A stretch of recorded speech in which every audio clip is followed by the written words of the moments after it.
Hello, I'm Liam and welcome back to Austin 7 Adventures, and in this episode we're here at the NEC in Birmingham for the Classic Motor Show.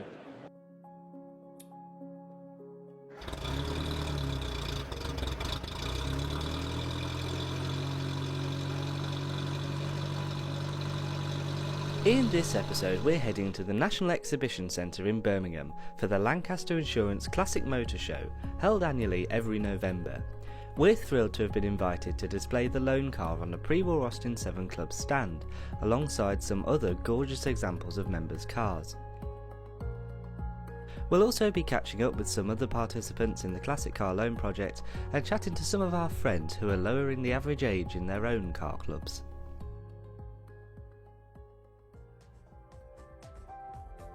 The NEC Classic Motor Show is the jewel at the end of the season, and we haven't been here for a couple of years because of the pandemic. I, for one, am delighted to be back. The show features a massive range of cars, from vintage and classic stuff through to modern examples and, well, pretty much everything in between. It's also a great place to catch up with old friends.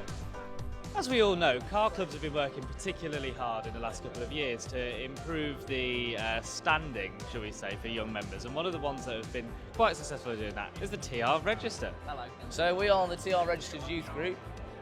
We are the side of the main club that like to be youthful and young and, well, basically party a lot harder. So why is having a youth group really important to your club? Because it's the way of continuing the car club to go on for many more years. Without us, we're pulling in new members. We're trying to grow the club still, and we want to keep the club alive. And Grace, you've been involved with other car clubs as well. What is it about the TR Youth that makes it different and that would make you want to join it? I think it's just like the casual element and the fact that everyone just makes you feel welcome and appreciated. Even like the older lot and the younger lot, they all work together, and that type of cohesion I just haven't found in the other clubs that I've been a member of. Yeah, I think it's a lot of people ask people like Charlie and I, because we're involved with these things, what you can do to make a car club more accessible for young people. So I think the big future into it is we need to collaborate a lot together. There's a lot of youth groups out there now that are starting to come up, which is great. More and more clubs are starting to develop their own youth groups, and it's great to see. But the only way we're going to stay strong is staying together. There's no need for rivalries here. We've got to stay together, bigger and better together. Also at the show this year were the Jaguar Enthusiast Club's Young Members Group, and possibly my favourite midget ever, owned by Stan Carter from the Mask Young Members. So this is Liam, and this is Liam's car, Mavis. So what can you tell us about Mavis? Well, so I've had Mavis now for probably coming up on 3-4 years now. She's my daily driver. Use her every day for work. Go on long trips as well, on holidays. Does around about 10,000 miles a year. Very reliable. You can always count on her starting up first time. Had a couple of flat batteries, fair enough, but still got the option to crank her. And what do you think about schemes like the Classic Car Loan project, which take a slightly different view on a way of keeping that next generation involved? So, personally, I think it's absolutely incredible what the Austin 7 loan project has done. Because how many people, young and old, have driven a pre-war car, and giving that opportunity to younger members is just an opportunity that people can't really. So I'm now joined by Tom, who is in the Classic Car Loan project, and he's here. So would you like to tell us a little bit about the car? So this is the 1928 Model A Phaeton, kindly lent by Peter Garrett. I haven't had any experience with classic cars before, and as the project is meant to do, encourage you in, bring you in to experience it, and I've loved it. What are the big differences between this and maybe a modern car that you maybe weren't expecting? It's a much purer driving experience, so there are differences. 3 gears and double declutching and no power steering, but you get used to all of that. I really enjoy, it's not a challenge to drive, it's not difficult to drive, but I like that you have to be kind of present. You can't really shut off, so you're always watching what's going on around you, not in an enjoyable way. You kind of have to be in that moment of driving and knowing who's where and what's going on, so it's a lot more of an involved kind of experience in a good way. It just makes you actually kind of not take it for granted and enjoy that driving experience, as I said. So how have you shared the car with other people and encouraged, helped, show off what the loan car scheme is all about? Yeah, my job is as a science communicator, so I basically go in schools and blow things up. When I became involved in the project and when I started speaking to Bob and Peter, I kind of thought that I'm very lucky that it's being shared with me, and all the cars are being shared with us. We get that opportunity. So between that and my work, it seemed like a really good opportunity to get it out there and me kick it down to kind of 5-10-year-olds who I see on a daily basis. So the first time I went into a school, I wasn't sure if they were actually going to be that fussed by it. I thought, am I going in for me rather than for them? But as soon as they start coming out and looking around it, and they love it, get such a good reaction just instinctively. They're normally confused that there aren't seatbelts. That's the first thing. How come you're not wearing seatbelts? But you can open the bonnet and say, this does this, because rather than plastic covers and things like that, it's all there to be seen. So I talk through I've got a model of an engine and talk through how it all works, and yeah, they love it. I get them to look down the horn at the front and say, if you look down that, you can see into the engine, and then I hit the horn and it scares them all, and that kind of thing. But they really enjoy it. It's just something different, isn't it? Coming up later, we're invited to the Classic and Sports Car Club Awards, where we've been nominated for the Digital Media Award, which recognises clubs and individuals who have made a contribution via social media and YouTube. Now would be a good time to hit that subscribe button to keep up with all our future Austin 7 adventures. So we're now joined by Andrew and this beautiful Mark III Riley Elf. Well, it might be beautiful one day, and Andrew is going to tell us a little bit more about that. So first of all, can you just tell us how you came by the car? Right, we heard about this car through another member of the club, and so it was down in deepest Devon. We got a member who went to have a look at it in Devon, and he said, yeah, the car's fine.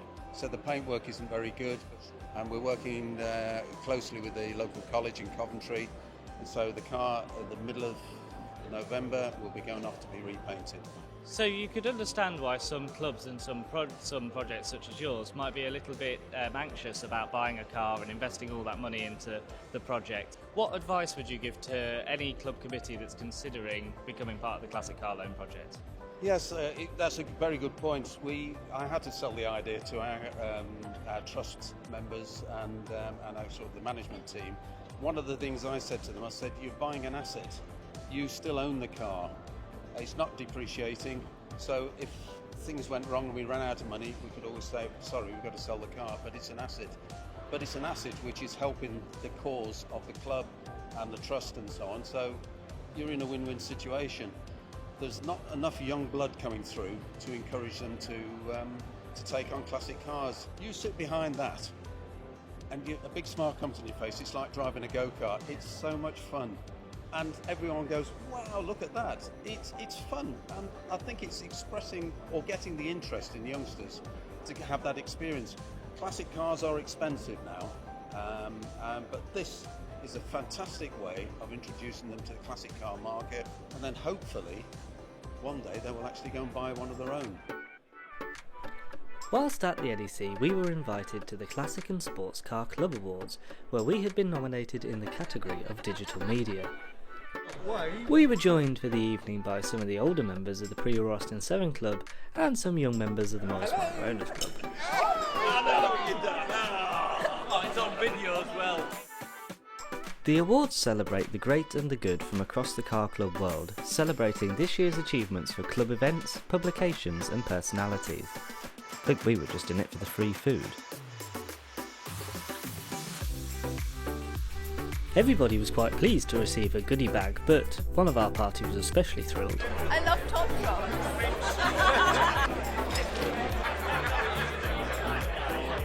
Do you think I should be nervous? I'm thrilled to be able to welcome you here to the NEC's Gallery Restaurant for the Classic and Sports Car Club Awards 2021. Held once again this year with the support of our fantastic sponsor, Lancaster Insurance. Social media and podcast. In the end, our judges narrowed it down to this shortlist. The pre-war Austin 7 Club's video series, Austin 7 Adventures. And the pre-launched Standard Motor Club website.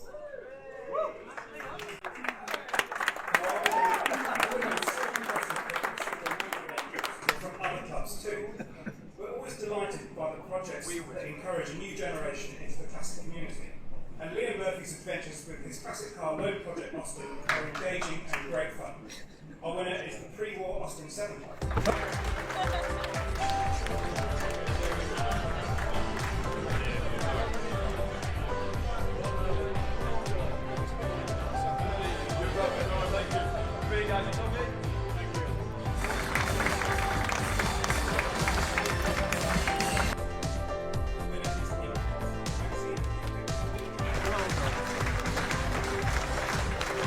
We have had an awesome weekend here at the NEC. We've seen so many cars, I think I've forgotten them all just because there are so many. And we have a little bonus. So this car, this Wolseley 1500 Mark 1, will be in the Classic Car Loan project as of next April. And here to talk to us about it is Graham. So Graham, you've had this car for about 3 years now, is that correct? 3 years. Can you just tell us what you've done with it? Well, it's been completely stripped down from when we picked it up. It has been not neglected, but off the road since 1992. And basically recommissioned it. I enjoy working on the cars, helping other people understand them, and to pass that knowledge on to the next generation, or even people that have been with the cars for a long time, but don't necessarily have an in-depth knowledge of the mechanical workings. It's just to help them to understand it to get a better appreciation, really. And so, a long weekend of car club fun comes to an end with the traditional blaring of horns.